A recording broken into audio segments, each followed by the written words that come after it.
The University of Tennessee Knoxville and UNC Chapel Hill is at the forefront of state-of-the-art engineering research.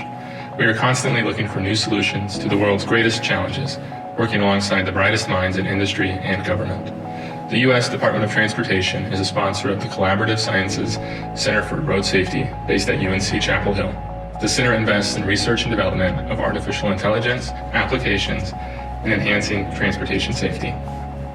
Self-driving cars, once thought to be a sci-fi trope, are now here, but the work isn't finished. Active research is being done to integrate the driver and vehicle in a way that's never been done before, working to keep everyone on the road safer. Distracted and impaired driving contributes to a lot of the nearly 40,000 roadway deaths in the U.S. each year and hundreds of billions of dollars in costs. Self-driving cars can solve this, responding to crashes on the road faster and predicting what will happen sooner than any driver can. But they aren't our superhuman replacements yet. Human drivers still have to pay attention when automated vehicles are driving, to take control when needed. Living proof of this is when automated vehicles are involved in fatal accidents, when the vehicles did not accurately detect their surroundings and the driver did not take over control. We are trying to figure out, what happens when a driver is distracted. And I'm not talking about, the car going off the road. What I'm trying to figure out is what happens when the driver is distracted and there are subtle signs that we can pick up. The heartbeat changes, the pulse rate changes, the eyes dilate a little bit. And we've got to pick up those tiny little subtle signs and combine it with all the other information that is out there. For example, how the traffic is surrounding the vehicle.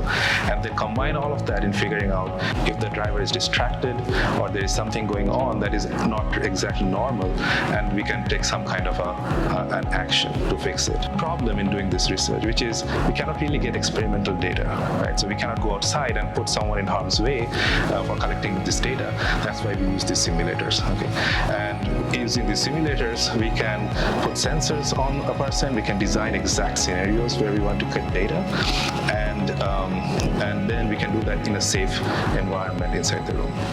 Colleagues at UNC Chapel Hill and at University of Tennessee, we're looking at how we can use biometrics of individuals driving the vehicle along with the kinematics of the vehicle itself and the changing environment that they are navigating.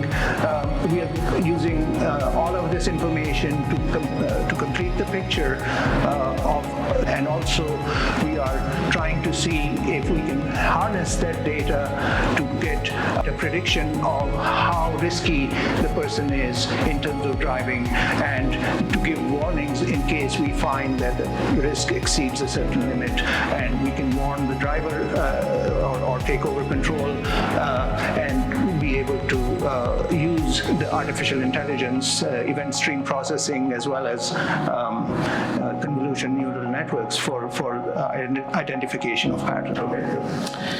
Driverless cars are the future, but even with how far we have come, we are just finding out what we can truly do. We are pushing the boundaries of driver safety and artificial intelligence to merge this driver and vehicle into one cohesive team.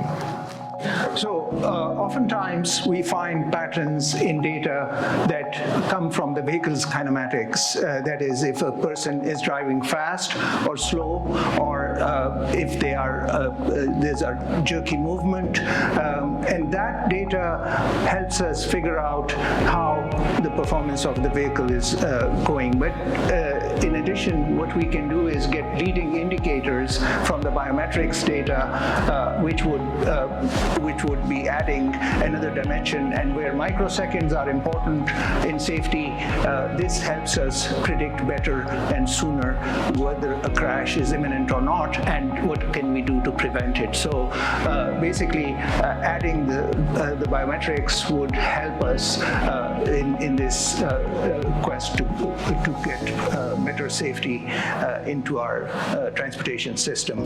When pushing the boundaries of what's been done, sometimes it takes something special. We're working alongside the National Transportation Research Center at Oak Ridge National Laboratory to take this research even further. ORNL has built a human-in-the-loop driving simulator using an actual vehicle connected to dynamometers. With this, realistic vehicle kinematic data can be pulled from sensors on the vehicle to better measure how a driver responds in critical situations when distracted. Data from the driver and the vehicle can be combined and transformed with AI to accurately predict when the driver is distracted and what the vehicle should do.